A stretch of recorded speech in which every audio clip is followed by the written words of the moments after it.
America, a land built on stolen ground. This land, rich with history and culture, was once the home of thriving indigenous communities. Their stories, their lives, and their contributions have been systematically erased from the mainstream narrative. The very ground we walk on is imbued with the spirits of those who came before us, yet their presence is often overlooked, their voices silenced. A nation grappling with its history. The monuments and museums tell a selective story, often glorifying the colonizers while neglecting the rich and complex histories of the indigenous peoples. As we walk through these halls of history, we must ask ourselves, whose stories are we really telling? Whose voices are being amplified and whose are being drowned out? Yet some stories remain buried, silenced. In the dimly lit archives and closed libraries, the true narratives of indigenous women lie hidden, waiting to be uncovered. These stories are not just historical footnotes, they are vital pieces of our collective past that demand recognition and respect. The quiet forests and untouched landscapes hold secrets of a time when indigenous women were the heart and soul of their communities. The stories of indigenous women, their lives disrupted, their cultures under attack. These women have faced unimaginable hardships, from forced relocations to cultural genocide, yet they have managed to preserve their traditions, passing down their knowledge and wisdom through generations. Their resilience is a testament to their strength and determination to keep their cultures alive. This is about their resilience, their fight for survival in a country that tries to erase them. Indigenous women have always been at the forefront of the struggle for justice and equality.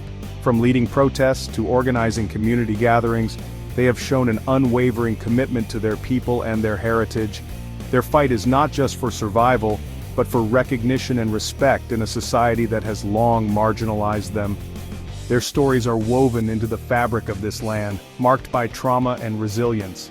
Each thread in their traditional weaving tells a story of struggle and survival, of pain and perseverance. The natural landscapes they inhabit are not just backdrops but integral parts of their identity and culture. Historic sites stand as silent witnesses to their enduring presence and contributions. From forced assimilation to cultural erasure, indigenous women have faced a relentless assault on their identities. The boarding schools aim to strip them of their language, their traditions, and their sense of self. Historical policies were designed to erase their cultures and assimilate them into a society that did not value their uniqueness. Yet, despite these efforts, indigenous women have held on to their identities with fierce pride and determination. They are the backbone of their communities, the keepers of ancient wisdom, yet their voices are often marginalized, their struggles unseen. These women are not just survivors, they are leaders, educators, and activists. They teach their children the ways of their ancestors, ensuring that their cultures and traditions are not lost. They speak at events, advocating for their rights and the rights of their people. In their everyday lives, they embody the strength and resilience of their ancestors, continuing to fight for a future where their voices are heard and their contributions are recognized. Professor Manuela Pick, an indigenous woman, stands tall on the global stage. She challenges power, fights for the rights of her people. But even her story is intertwined with expulsion, with being silenced. Thousands of miles away, 3 Apache girls face a different kind of expulsion. Their crime, dancing the sunrise dance, a sacred coming-of-age ceremony. Their school labels it devil worship. 2 girls are expelled, their connection to their heritage severed. The year was 1883. It was a time of great change and upheaval in the United States, a nation still grappling with its identity post-Civil War. The country was expanding westward, and with this expansion came the imposition of new laws and regulations on the indigenous populations who had lived on these lands for centuries. The United States government enacted the Code of Indian Offenses. This code was a set of regulations aimed at controlling and assimilating Native American tribes.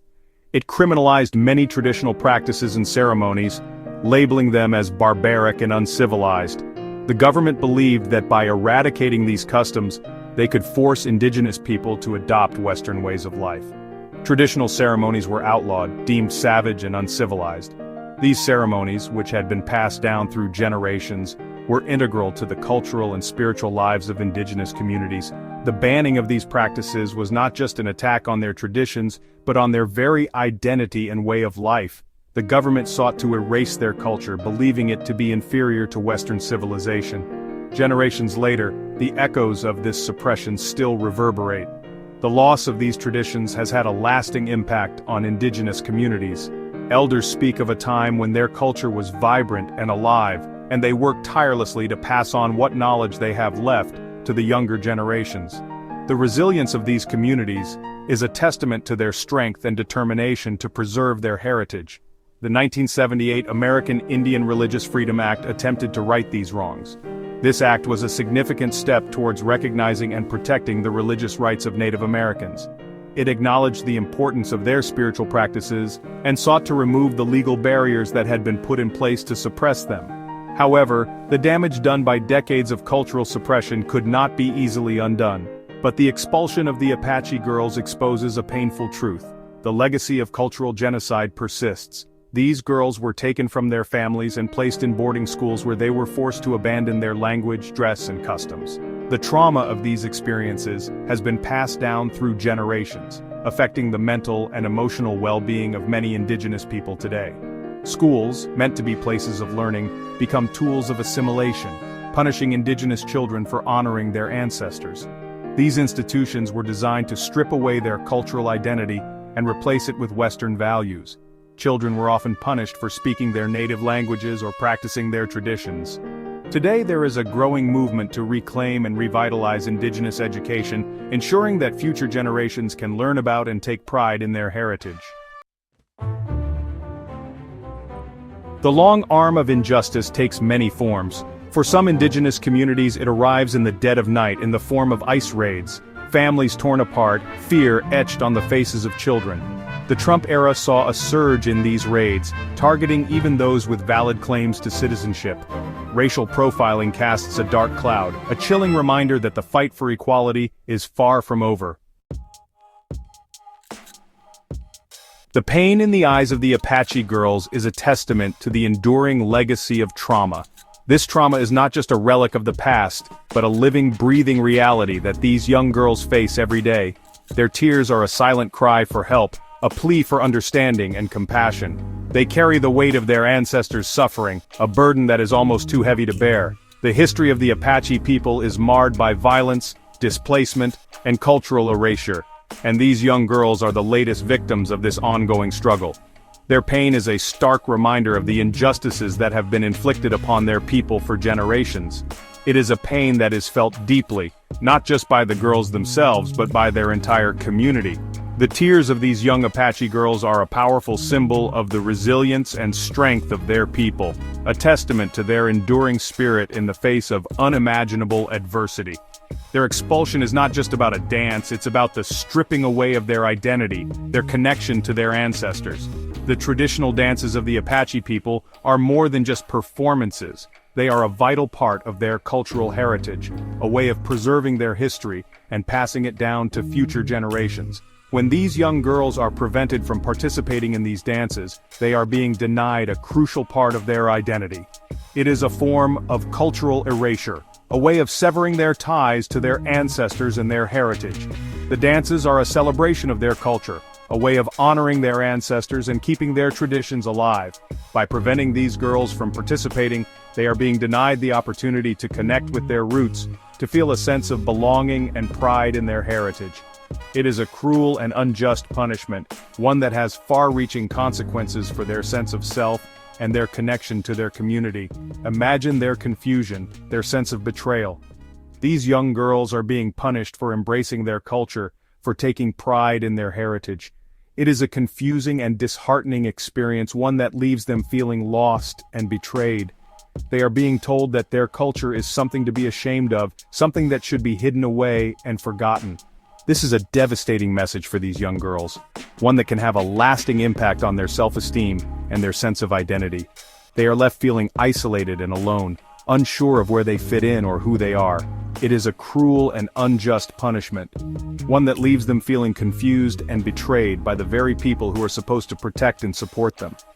The very act of embracing their culture, of becoming women in the eyes of their community, is met with punishment. These traditional ceremonies are a vital part of their cultural heritage, a way of marking important milestones and celebrating their identity. By participating in these ceremonies, these young girls are taking an important step towards becoming women in the eyes of their community. It is a time of celebration and pride, a way of honoring their ancestors and their heritage. But instead of being celebrated, they are being punished. It is a cruel and unjust punishment, one that leaves them feeling isolated and alone. They are being denied the opportunity to connect with their roots, to feel a sense of belonging and pride in their heritage. It is a devastating experience, one that can have a lasting impact on their sense of self and their connection to their community. Their story is a microcosm of the larger struggle faced by Indigenous women across the country. The challenges faced by these young Apache girls are not unique. They are part of a larger pattern of discrimination and cultural erasure that affects Indigenous women across the country. These women are often marginalized and oppressed, their voices silenced and their identities erased. They face a constant struggle to preserve their culture and their heritage, to maintain their sense of self in the face of overwhelming adversity. The story of these young Apache girls is a powerful reminder of the resilience and strength of Indigenous women, a testament to their enduring spirit and their unwavering determination to fight for their rights and their identity. It is a story of hope and resilience, a reminder that despite the many challenges they face, Indigenous women continue to stand strong and fight for their place in the world. The weight of generations of injustice weighs heavily on the shoulders of Indigenous women.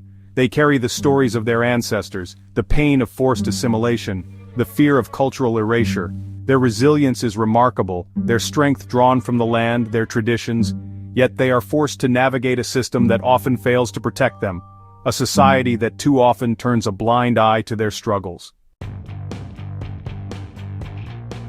But amidst the pain, there is hope. Indigenous women are rising, their voices growing louder, their demands for justice echoing across the nation.